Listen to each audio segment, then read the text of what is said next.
Strong Animals Show in Japan. Our reporter went to a fish place in Japan. It is called Nakagawa Aquatic Park. It has a special show called the Strongest Creatures Exhibition.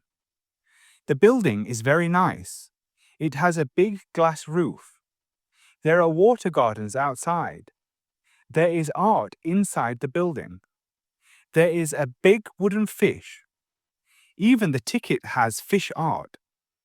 The show has many animals. Some are big fish.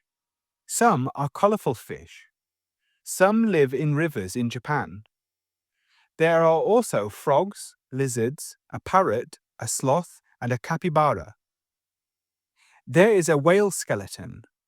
It is very big. There is a photo behind it. It shows the whale when it was alive.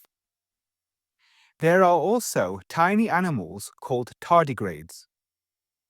You can see them on a screen. They are very small, but they are strong. Children can play a magnet fishing game. They can win small prizes. The place is quiet. It is good for families. Some animals are cute. Some are a little scary. The spotted garden eels look strange. They move up and down in the sand. The reporter says, "Go and see the show. It is fun. You can see many animals. You can walk in the garden. You can have a nice day."